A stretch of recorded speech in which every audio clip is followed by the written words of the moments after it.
predominantly collagenous, and that consists of your cornea and sclera. Okay? Then you have a middle tunic, which is your vascular, which is your uvea, and then the innermost is your retina. So let's go together and see if you could identify all of these structures of the eye, all right? And you should actually know some of them because we actually did discuss them when we talked about epithelium and connective tissue, all right? So let's begin.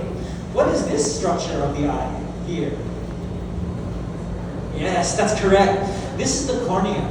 It's the very most anterior portion of the eye. So light is going to come from here. It comes from the right side, and then it's going to hit the anterior corner, and then go through the stroma, and then through the posterior, and then it's now in the anterior chamber. Okay? So focusing on this cornea, what is the lining epithelium of the anterior portion of the cornea? Let's get it in focus for you. And this is the scanning view. No, this is low power view, so what's the lining epithelium? I know it's a little dark, but it's okay.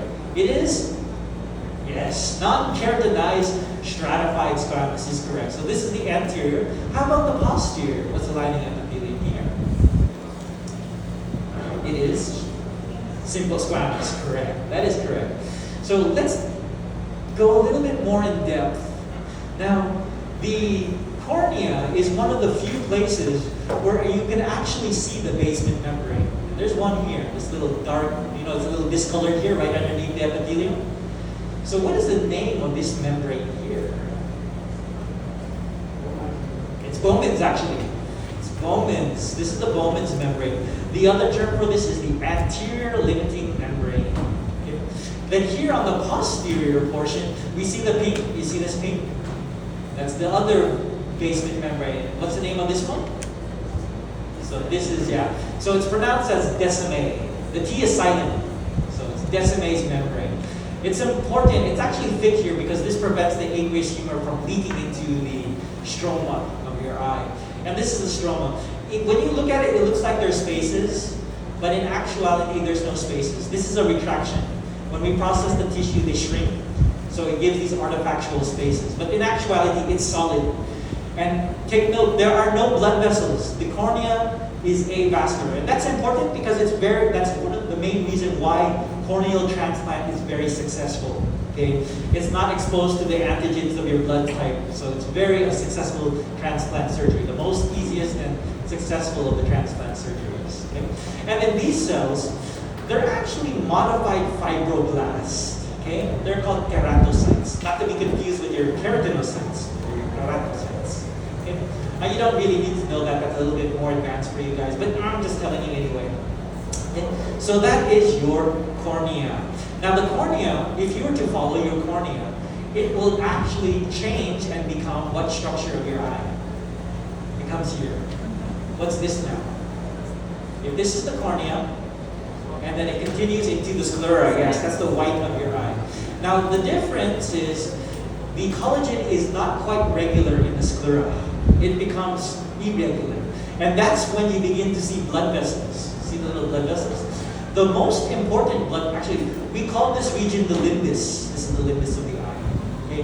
Right where they're joining together, the cornea and sclera. But the most important blood vessel is here next to the anterior chamber, next to the anterior chamber. You have these little small veins. Okay? This is very important. Okay? Now it's hard to see, but covering this area, it's bumpy and it's irregular. And it looks like trabeculae, so that's the trabecular meshwork. But you really can't see it in a histological slide. But underneath the trabecular meshwork are these veins, which form canals. Do you know what this is called? If you do not know, you can just read on the board. Yes, very good job. This is your canal of Schlemm. Okay? Why is this important? Why do you think the trabecular meshwork and the canal of Schlemm is important? Yes. Drainage of what? Yes, oh, you're very good. You're good, I like you. So let's trace the flow of the aqueous humor. So where is the aqueous humor produced? Yeah, the ciliary processes of the ciliary bodies here. So let's go a little back a bit. So these little projections that look like V-line, but they're not V-line, these are your ciliary processes. And then the aqueous humor just filtrates plasma. So they enter here into the posterior chamber. This is the posterior chamber. Okay? And then where do they go? Yeah. Via what structure? They go to the anterior via the pupil. So it travels here. This is the posterior, and then it's going on beneath the iris. This is the iris. Okay, we'll talk about the iris later. And then it enters the anterior chamber via this opening. Here's the opening. This is the pupil. So you know when you look at the cat's eye, the pupil dilates, it gets really big. Yeah, that's the opening. That's the pupil. So from the posterior, it enters into the anterior chamber, and then it enters through the trabecular meshwork and drains into the canal of Schlemm. Okay? What medical condition would occur when there's either blockage of the trabecular meshwork or the iris is occluding the opening? Glaucoma. If this is adherent to the lens, what type of glaucoma is that? Is it angle closure or is it open? It's closed because there's no entrance. But if it's viable and open, that's open angle. So anyways, you don't need to know that again. I'm just clinical correlation so that you memorize it. They say you memorize things if you see it clinically. Alright, so that's the cornea and sclera. Okay? Then we have another structure here that actually came out during your last practical exam. And I asked you before, what was the lining epithelium? So let's look at it again for that. And what's the lining epithelium again? Stratified columnar. One of the very rare places to find stratified columnar together with, what are these? Goblet cells. Very good. So what part of the eye would this be? Conjunctiva. Yes, correct. We'll look more at the conjunctiva later when we look at the eyelid. Okay, so that's the outer tunic. So the outer tunic is composed of your cornea and sclera. Next, let's go to the middle tunic. Collectively, the middle tunic is vascular. There's a lot of blood vessels. And we would call it as the uvea. Okay, the uvea. Now, the uvea consists of three parts. It's the choroid, the ciliary body, and then the iris. So let's focus on the bottom half. I think it's more attractive. Let's look here. So let's start at the posterior portion of the eye. This is actually the sclera. Here's the sclera. Now the choroid is here. It's heavily pigmented. Okay? It's got a lot of melanin pigment. And the purpose of the melanin pigment is it prevents light from reflecting. Okay? So it prevents light from scattering. Okay? So that's why there's a lot of melanin. There's also a lot of blood vessels, but the blood vessels are a little bit obscured because it's really heavily pigmented. Okay? So that's the choroid. Then as you go anteriorly, you'll begin to see smooth muscles together with the melanin pigment. So this portion here is now known as the ciliary body. Okay? And then the ciliary body has these projections, which I mentioned earlier, are the ciliary processes. Now coming from the ciliary processes, it's a little bit damaged here, but there are these thin thread-like structures that would connect the ciliary process to the lens capsule, which is here. What are those little thin thread-like structures? Although not very good here. Suspensory ligaments. And the reason why is they attach to the lens, and so when the ciliary body will contract, it actually will adjust the morphology of the lens. And that's important for accommodation. But where's the main refractory power of the eye coming from? Is it really the lens? It's actually the cornea together with the tears. So the main refractory power of your eye is actually the cornea and the tears. That's why that plastic surgery is very effective. You don't need to replace your lens. It's not the lens that's giving you the refractory power. Lens is for accommodation. We'll talk about the lens later. So that's the ciliary body, ciliary process. Okay? And then the most anterior portion of the uvea is this heavily pigmented structure here. What is this structure? That is your, the choroid was back here. This was the choroid. So this is the choroid, and then here is the ciliary body, and then anterior to the ciliary body is this finger-like pigmented structure, which is your iris. That's correct. It's your iris. This is the one that gives you your eye color. So if you have really dark brown eyes, it's heavily pigmented. If you have less melanin, you get hazel to green. Very light pigmented, you get blue eyes. What about people that are albino? What color are their eyes? Red. Why? Yes, because there's actually capillaries here, and there are blood vessels. And then in albinism, they produce no pigment. So what you see is actually due to the blood vessels inside. That's the red eyes. Then you also have smooth muscle. You have dilators and your sphincter muscles here that control the shape of your iris.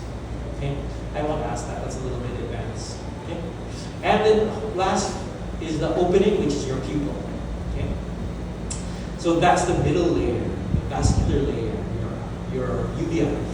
Then we go on to the innermost layer of the eye, which is the retina, which is here. It's actually here. This is the retina. Sclera, choroid, and then from here to here is the retina. Okay? Now, there are like 9 to 10 layers in the retina, but actually it makes sense the way it's named. Okay? I'm not going to go over the whole 9 layers, but just listen in my lecture, okay? And I do want you to know those 9 layers. You should be just as good as my opto students. But I will point something out that's a little different. In our slides, the specimen is not cut directly in the center. Okay? So it's not at the level of where your optic nerve would be. So it's a little bit to the left and to the right.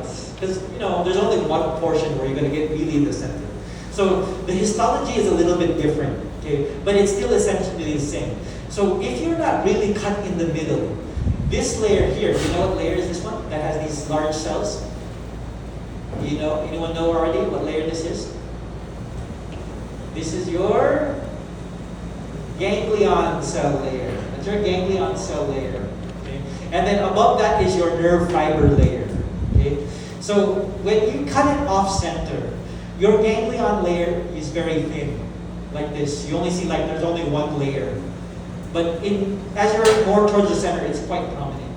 And then likewise, your nerve fiber layer, which is supposed to be above it, would also be thicker. But this is off center, so it's quite thin here. But all the other layers, this is the inner nuclear layer, then you have your outer nuclear layer, then your inner plexiform, outer plexiform. That would all still be valid. The difference is in your ganglion cell layer and your nerve fiber layer. Oh, this is beautiful. Oh, it's really beautiful here. So I can actually show you the different layers here in this one. It's actually, I get excited, sorry. Wow, it's beautiful. Okay, this is your ganglion cell layer. The nerve fiber layer is still thin. And then this is your inner limiting membrane. Then what layer is here? Is this the inside or the outside? This is the inside. So this is the inner plexiform layer because it doesn't have the nucleus. And then the layers that have the nucleus, they're here. So this one is more inside, so it makes sense that it would be called the inner nuclear layer. And then it makes sense that this would be called the outer nuclear layer. And then in between would be this is the inner plexus, this is the outer plexus. So it actually makes sense, the names. And then what's here? What would this section be? Oh wow, this is a good slide. This is the layer of rods and cones. Yes, that's correct. So light actually has to go, in order for it to reach the photoreceptors of your rods and cones, which are down here, light must travel through all these layers. Okay? Light does not come from here. It's impossible. Because you have your bones. Light doesn't go through here. So light has to go through this way. Yeah. And then you also have your retinal pigmented layer, but it's a little hard to find. And then there's the Bruch membrane, but that's a little difficult. Just focus on the easy ones. The nuclear, the plexiform, the ganglion, nerve fiber layers. Don't worry about the Bruch membrane and the pigmented because they merge sometimes with the choroid and it's really difficult to differentiate them. So the easier one, I'll be fair, and I'll focus on the easy ones. Okay? Wow, that was actually really beautiful. So the retina see the eye is so beautiful. So that is the layers of the retina. And then eventually this would form, the nerve fiber layer would form the optic nerve. Okay, but we do not have an optic nerve here because it's off center. Okay? But we do have something on the outside. We have, that was it. But let's see if there's another one. Yeah, we have this. We have something on the outside of the eye. What type of tissue is this? You know what this type of tissue is? Let's go. You should know it because it's part of block 3. It's block 3. You should know this one. This is skeletal muscle. Skeletal muscle. Remember, peripherally placed nuclei, striations, although they're a little faint here. So that's your extraocular muscles. And they attach to the sclera. Here's the sclera. They're going to attach here. So extraocular muscles. So remember all of your rectus and your oblique. That's it. All right. So that is the eye. Oh wait, I forgot this one. The lens. The lens. Lens is very beautiful to look at. I like looking at the lens. So here's the lens. It's this big pink structure, all right? Now let's focus it in high power, okay? Because there's some important histologies that you need to know for the lens. Okay. Now, do you see this very thin pink capsule right there? So it's right on the surface of the eye, or not the eye, the lens. Here it is in high power. So this transparent structure that's covering the eye is called the lens capsule. Very easy, lens capsule. That's where your suspensory ligaments would attach to. Okay? Then underneath that, what is that? This is called the lens epithelium. Lens epithelium. Now, there's something to note about the lens epithelium. The lens epithelium only covers the anterior portion of the lens. If you do not believe me, let's follow it. Here's the lens epithelium, and then what happens when you go to the posterior? Well, it's gone. See, I'm not lying. So it really disappears as it goes to the posterior portion. So if I show you and then I ask you, what part of the lens am I showing you, and you see the lens epithelium, you'd answer the anterior portion of the lens because the posterior does not have the lens epithelium. Yeah. And then for the main bulk, you see these little fibers? They're actually full of crystalline substances and they're transparent. These are called lens fibers. So it's very easy. The parts of the lens capsule, lens epithelium, lens fibers. That's very easy. So this one you should get this one. And it's very beautiful to look at, right? The eye, I just love looking at beautiful things. So that is the eye. Let's move to the eyelid. Wait, any questions for the eye? So try to know all of the layers and important structures. The easier layers for the retina, because I know there are some difficult layers for the retina, like your Bruch membrane and stuff, which is separated. But focus on the ones that I can easily show you with the capacity of the microscope given to us. Okay? Although if I ever make a PowerPoint exam, I could include those more difficult layers. All right, let's move to the eyelid. Okay, let's orientate ourselves. Okay, so what's the lining epithelium here? I know it's a little light, but this is, you need to go in higher power. Want to see it in higher power? Here it is. Okay, what is it? Yeah. Keratinized, non-keratinized. Yeah, so this is keratinized, stratified squamous. That's the anterior portion of your eyelid. Okay, so this is the skin of the anterior portion of the eyelid. Then if we follow it down, it's going to make a U-turn. And then you see there's a hair follicle. There's actually a hair follicle. Although the hair is gone, for some reason the hair fell out. But hypothetically, there would be a hair here. This is the eyelash. Okay? And then when it curves around, the inner portion would actually change. It's no longer stratified squamous. It's going to be your conjunctiva, which is stratified columnar. Although in this case, it's a little damaged, so probably not the best one. But that's stratified columnar, that's your conjunctiva. So that's the orientation. And then here, in the deeper portions, we see actually, let's look at this type of tissue. Yes, this is cross-sectional view of skeletal muscles. Okay, that's skeletal muscle. And so this muscle here is your orbicularis oculi muscle. It's the muscle that lets you blink, open and close your eyes. Okay? So that's your muscle. And then next, we have a lot of these sebaceous glands, right? You see a lot of sebaceous glands. So if I ask you on the exam what structure this is, you would be correct with calling it sebaceous glands, but they actually have a special name. So these are your Meibomian glands, or if you don't know how to spell it, you can call them their tarsal glands. Shorter, tarsal glands. These glands will secrete oils, which will drain into the conjunctiva and actually form part of the oil layer of your tears. Okay? So tears is actually composed of three parts. You have a liquid component made from your lacrimal gland. You have a mucus component made by the globule cells of your conjunctiva, and you also have an oil component composed of your Meibomian glands. Okay? The oil prevents your tears from drying up because it's oil. It's on the surface, so it really helps prevent it from drying up. Okay? So that's your Meibomian glands or your tarsal glands. Okay? Then going back to our eyelid, we have another sebaceous gland. But this sebaceous gland does not empty into the conjunctiva. It empties into the eyelash. So this is one of those special glands here of the eyelid. So this is the gland of Zeis. This is important clinically because sometimes these glands can get inflamed and then you get your stye, the little big bulge at the tip of your eyelid that's painful. Okay, that's a stye.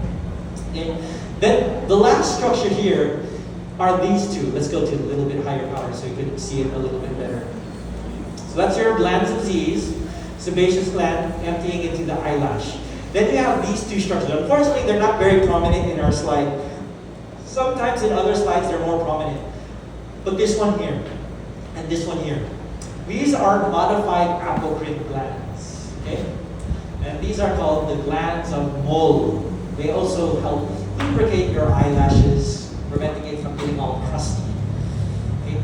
So glands of Zeis, glands of Moll. Okay?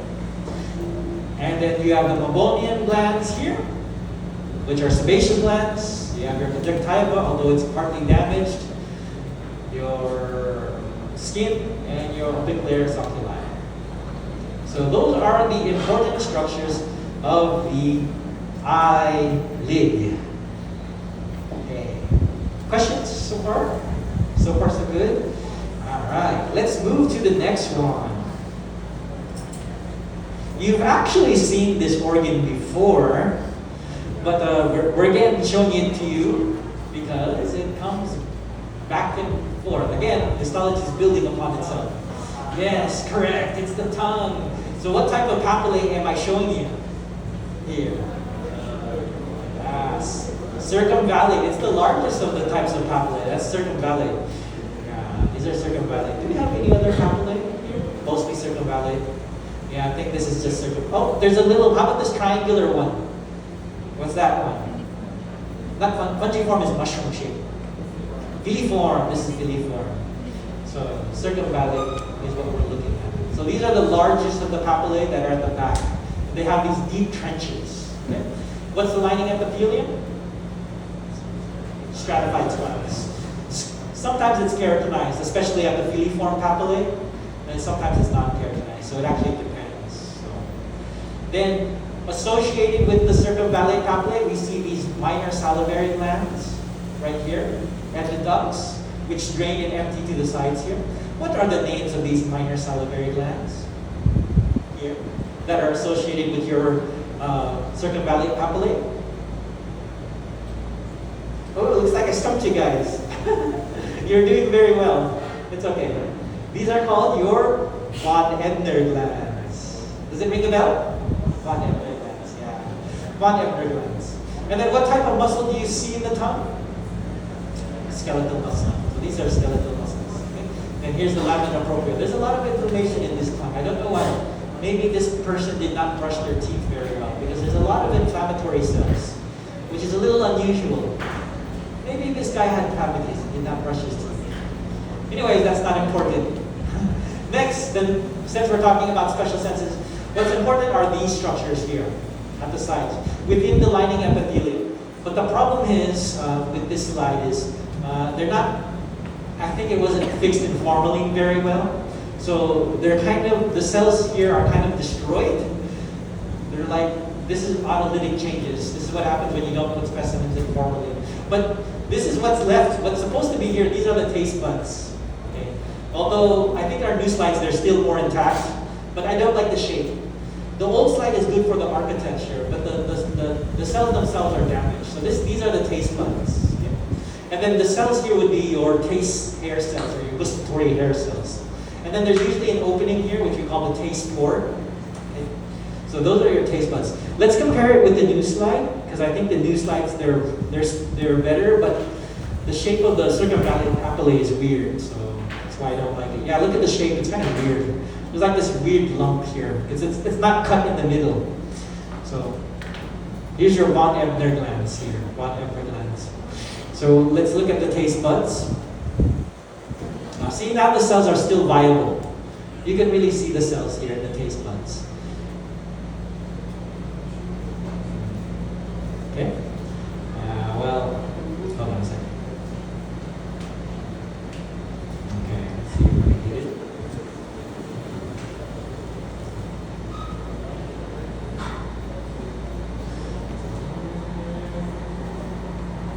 Okay, so it's here. These are your taste buds and these are your gustatory hair cells. Okay? You can't always see the opening because it has to be cut perfectly where the hole is. Okay? So it might not, it's not exactly in the center, so at least just know the taste buds for now. Okay? And yeah. So that would be the tongue. Okay? So next we'll go through, we have a very complicated structure. This one's kind of complicated, okay? Let's orientate ourselves first. Okay. You see this structure here? So we have a structure here that's running down the middle. This one. You see? And there's actually cartilage and bone. Actually, in this case, it's cartilage. It's hiding cartilage. This structure is the nasal septum. But this is not in your nose, the inner part of your nose. This is the nasal septum in your skull, inside your nasal cavity. So this is the inner portion of your nose. Not to be confused with the nasal septum that's sticking out, that's your vestibular area, that's your vestibule, nasal vestibule. But this is actually the nasal cavity, okay? And this nasal cavity nasal septum is dividing it into right and left. Well, it's actually hard to tell which one's right and left because they're identical. And they could have easily flipped it, so it divides it into the right and left cavity. And then remember, coming from the lateral nasal cavity, you have your turbinates. Okay? So this here is the superior most turbinate. This is the superior turbinate. And then we have a turbinate here that's detached for some strange reason. They're fragile, so sometimes they break off. So here's another turbinate. And then you would have an inferior turbinate. So there are 3 turbinates. Okay? But in terms of sense of smell, what we want to focus on is olfactory epithelium, okay? And where in the nasal cavity will you find olfactory epithelium? You know, it's only in the roof and the superior turbinate, okay? The inferior and the lower and the base, they will not have your nasal turbinate. So this is normal respiratory epithelium. See, there's a goblet cell. This is the side of the nasal septum, and we're looking at the bottom half. So this is normal respiratory epithelium, pseudostratified columnar with cilia and goblet cells. Okay. Nasal epithelium is different. We have to go to the roof, which is up here. Okay, yeah, here it is. Nasal epithelium is a very unique, specialized type of epithelium, okay? Because it's not just epithelium alone. It's epithelium together with neurons, okay? And these are your olfactory neurons, and they will kind of extend, and they have these their dendrites have little processes that increase the surface area. So what specialized structure can increase surface area? It's microvilli. They're not, because these are non-motile actually, they're non-motile. And then another thing that makes it unique is you don't see goblet cells. There's no goblet cells. Instead, you see this cell here that has this single prominent nucleus. See this one? And it's kind of forming like a line. That's your sustentacular cells. Okay? Yeah, also known as your supporting cells. Okay? Alright. So this is olfactory epithelium. The key feature is actually to look at these supporting cells that have the prominent nuclei, and also note the absence of your typical goblet cells. And then these are not cilia, although they look like cilia, they're microvilli. And then another thing that's unique, what's the morphology of olfactory neurons? Are they multipolar, bipolar? They're bipolar. the epithelium is pseudostratified. Yeah, the epithelium is pseudostratified, but the neurons themselves, these are bipolar neurons. Okay? And one thing that's unique about these neurons is, since they're in the epithelium, they actually have the ability to regenerate. Most neurons, once they die, they're not replaced. But olfactory neurons, because they're more on the epithelium, and they're associated with these cells at the base, which are called basal cells. Basal cells are like stem cells, and they have the ability to differentiate and form more neurons. So this is one of the few neurons that have the ability to replicate and replace themselves. But the other neurons, like the neurons of your brain and spinal cord, once they're destroyed, they are not replaced. Okay? But these can be replaced. So this is olfactory epithelium. And then also near the olfactory epithelium, because there are no goblet cells, instead they have mucus-secreting glands here. These are the mucus-secreting glands. And these glands are called Bowman's glands. So actually, we see Bowman 3 times in histology. We see the Bowman's capsule in the kidney, the Bowman's membrane in the eye, and the Bowman's gland in the nasal cavity. So that's all from the same person, Dr. Bowman. Okay? It's the same doctor that discovered. He is a very prominent anatomist and histologist. Okay? So if you discover something, name it after yourselves. So med students can remember your name forever. Okay? Bowman's gland. Do not call them Bowman's membrane or Bowman's capsule. They're different. There are 3 different structures. Okay? So that's your bone. And here's the turbinate. There's bone, and this is the superior turbinate, so it still has your olfactory epithelium. Okay? So that's where you would find your sense of smell. Okay? Alright. So those are your special senses. We have eye, smell, and taste. Okay? Any questions? Or clarifications? None? Okay, so you can borrow the slides and then raise your hand. We'll check your lab manuals. Okay? All right.